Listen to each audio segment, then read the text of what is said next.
What's up, guys? If your car is overheating, then today is your lucky day. Today I have a Suzuki Jimny 1996 JA22W K SUV from Japan. Now, many things can cause a car to overheat, so let's start with the basics.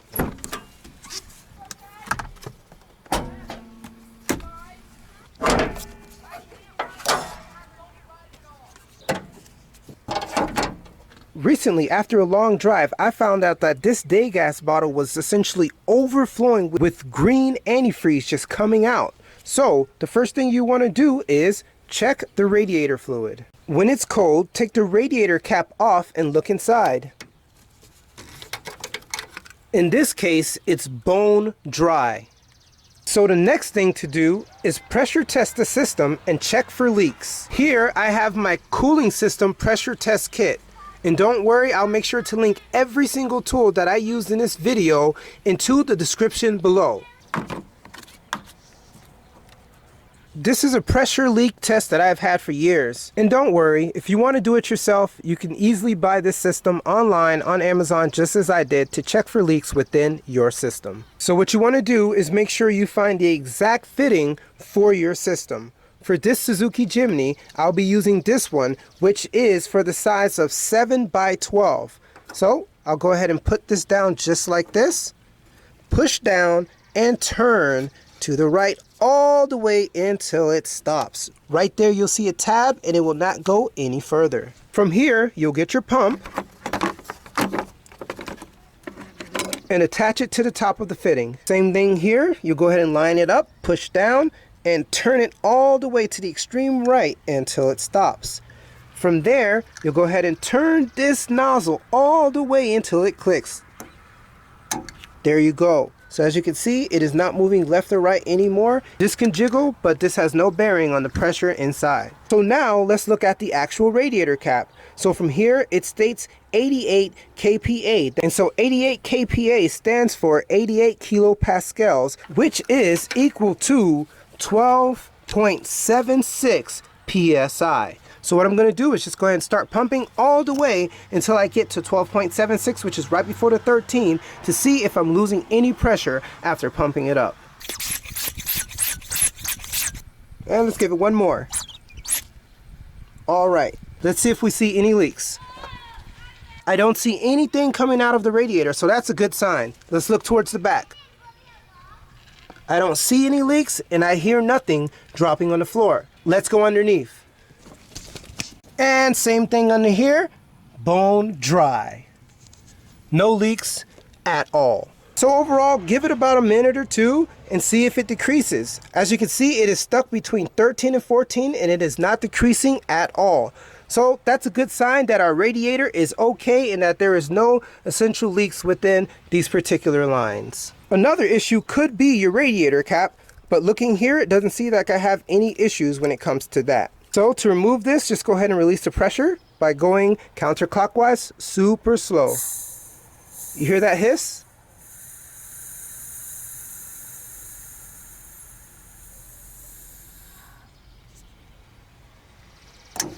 All right, and now you can go ahead and remove this connection right here. And remove the system altogether. And replace your radiator cap.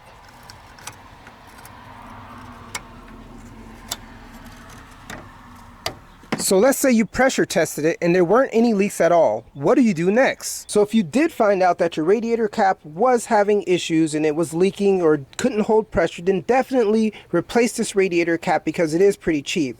But overall, if you found out that there's nothing wrong with your radiator cap or your radiator, the next thing to check is your cooling fan. So start the car up and turn the AC on to full blast. And as you can see, the radiator fan is working perfectly fine. If the fans aren't working, there won't be enough air sucked through the radiator and the engine will overheat. And when they don't work, check the fan motors because they often burn out. But in this case, the fan motors and the fan is working perfectly fine. So let's say the fans are working fine in your car. So well, that means you might have a bad thermostat. Here I was able to purchase and import a Suzuki motor original thermostat for this Suzuki Jimny, brand new.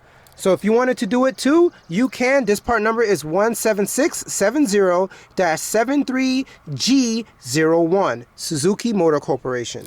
And some of you may be asking, what is this thermostat for? These thermostats close so that the engine warms up. And when it gets hot, they're supposed to open up. And sometimes they stick. And I really think that's probably what happened with this Suzuki Jimny. Why do you ask? I found out that this AC Delco battery was changed many moons ago. And I found out since then, only about 1,000 kilometers have been driven on this car.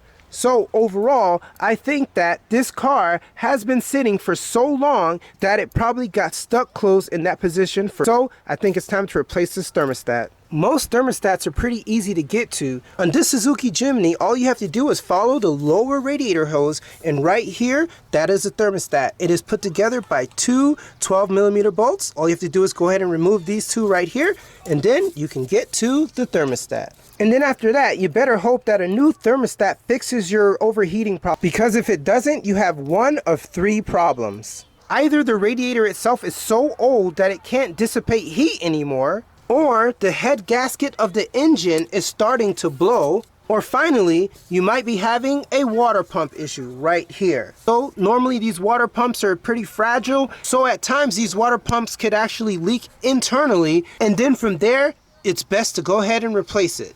Now these modern radiators are made of plastic and aluminum, and at times will corrode inside. And because of that, they don't dissipate heat any longer. And internally, they don't leak and they look perfectly fine. But they just can't get rid of the heat. So if that's your issue, once you replace it, the car might run normal. So you better hope that the radiator fixes your issue, because a bad head gasket can definitely be expensive, and a water pump can usually be super annoying because you won't be able to find this particular water pump within the USA with this K6A engine.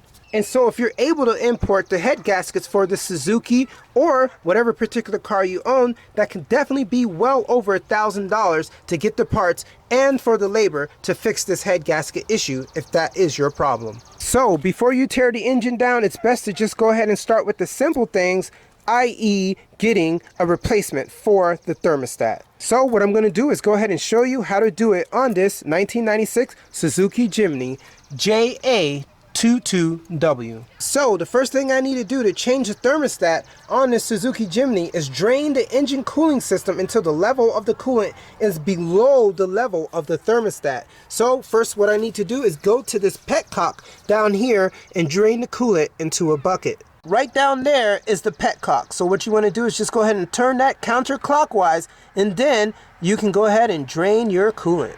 But as a safety caution, remember when draining engine coolant, keep in mind that cats and dogs are attracted to ethylene glycol antifreeze and could drink any that is left in an uncovered container or in puddles on the ground. This will prove fatal in sufficient quantities. So keep in mind, always drain the coolant in a sealable container. The coolant system within this Jimny is only 4.1 liters, so that translates to 1.0 US gallons. So this container here is 1.5 gallons, so it should be sufficient to drain the entire system. All right, let's go ahead and go underneath.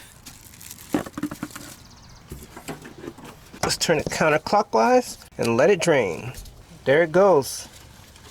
All right, there's a steady stream right there. Once it's done draining, let's go ahead and close our petcock right back up. Let's go ahead and get a 12mm. These ratcheting wrenches are simply the best. Don't worry, I'll put a link within the description below. All right, let's go ahead and do 12mm right down here.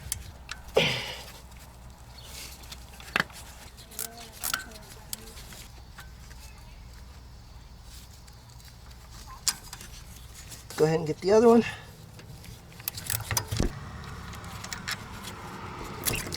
All right.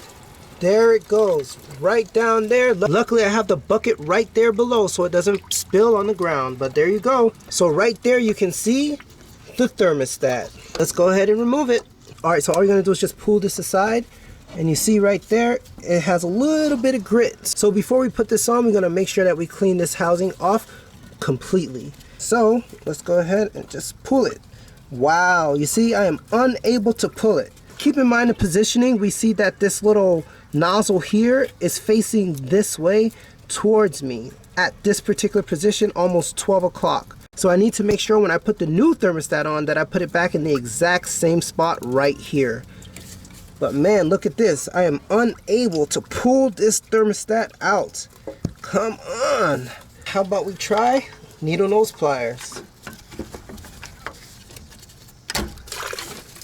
There you go.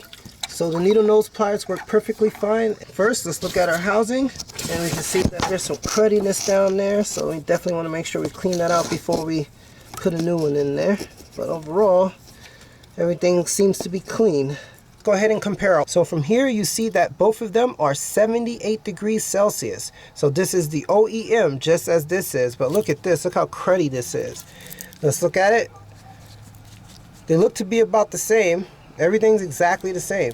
All right, so it's time to go ahead and clean up the housing and go ahead and replace this thermostat and hope that all is well. All right, normally after you remove the thermostat from the thermostat housing, you would want to remove the old gasket. As you see, it comes with a thermostat seal right here. But guess what? You don't need to do that because the new gasket already comes with its own seal already. So what we'll do is just put this aside for now, and the next step is to clean the thermostat housing to intake manifold gasket mating surface of all dirt, grime, and gasket material if there was some. So from here, as you can see, it is pretty chalky and it's time to clean it. Let's do it. Okay, here I have my Jegs cleaner right here. So all you do is just lightly go ahead and just scrape any of that grime off, just like this. Don't worry, this tool was made specifically for this purpose and it is not scratching the surface at all. Just go ahead and scrape it all off. All right, and don't forget to get the manifold mating surface as well, same thing. Once you've cleaned both mating surfaces, just go ahead and get some CRC brake clean. Go ahead and spray it down in there, not inside, but just on the mating surface, and clean off any residual dust, grime, or dirt. Make sure you get all that dust out of there. We don't want that in our cooling system. All right, one more time for the thermostat housing case.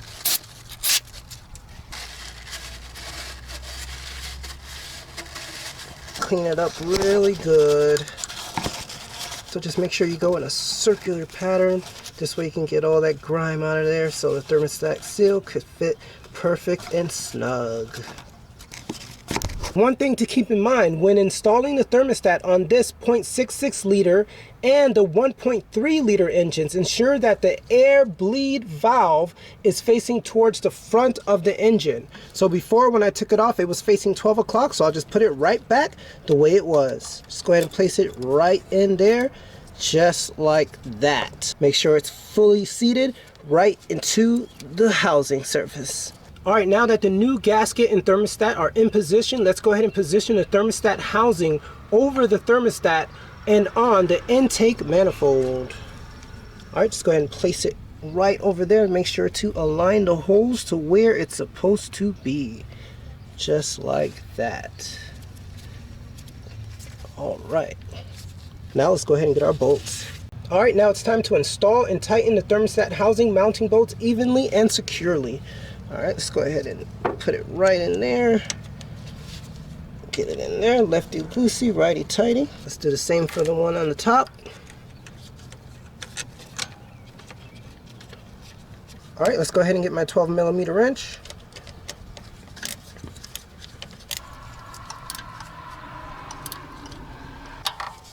And all right, that does it. So all that's left is for me to go ahead and refill the system with coolant and go ahead and start the engine. But before I refill the engine with antifreeze, what I want to do is go ahead and use a Prestone Total Cooling System Cleaner. This will clean the radiator, heater core, and the hoses. So the cleaning steps is, with the engine off and cool, I need to drain the cooling system and pour the contents into the cooling system and fill with water.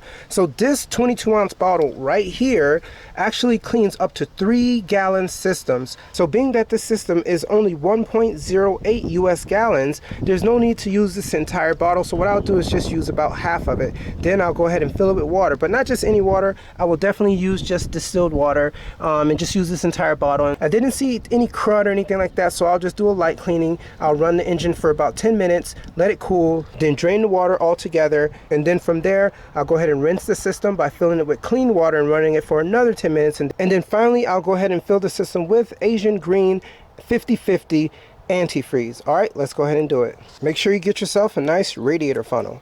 But first, let me just go ahead and fill the day gas bottle up, because right now it is totally empty. And right there is the full line, so we're good right there. And now let's go ahead and fill the radiator with Prestone Total Cooling System Cleaner. Once again, I'm just using half of the bottle.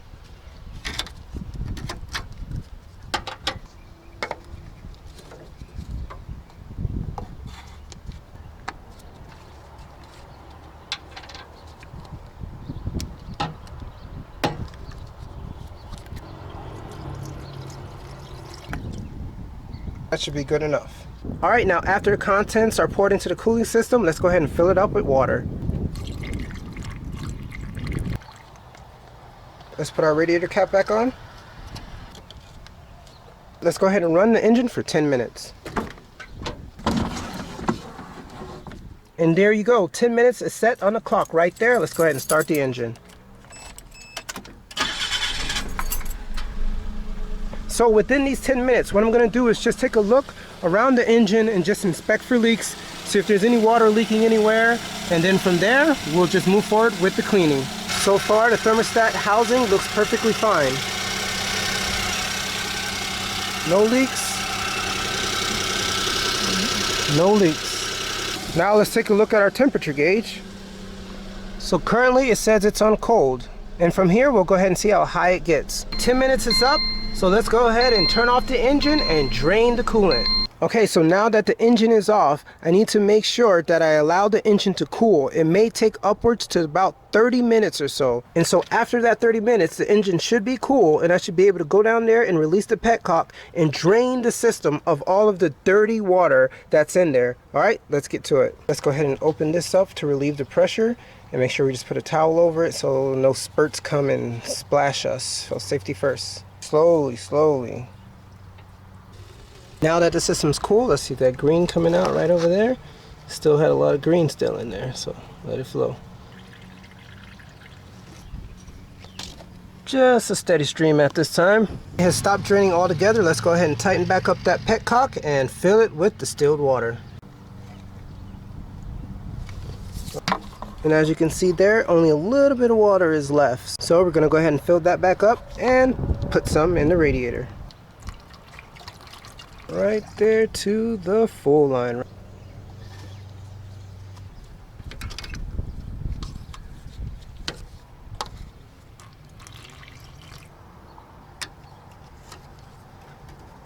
Let's go ahead and restart the engine and run it for 10 minutes. Time is 4:49.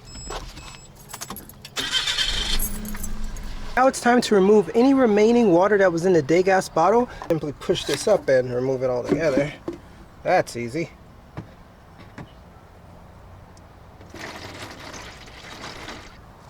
Work smarter, not harder. Look at all that dirt in there. I'm going to use the garden hose to rinse this out.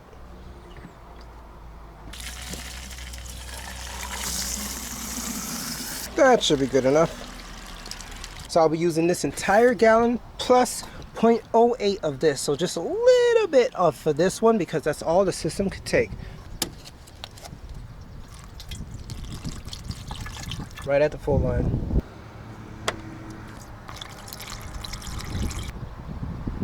Alright, let's go ahead and close it back up.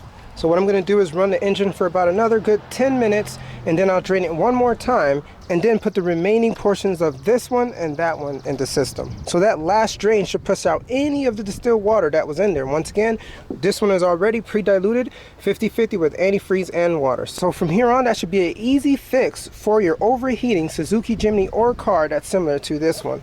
All right, so if you have any questions, just make sure you put it down in the comment section below. Remember, JCM Fix is a one-stop shop for Suzuki Jimnys, Hi-Jets, Centuries, all different JDM cars, and any other fixes that I feel like fixing through the time. So have a blessed day, guys. Peace.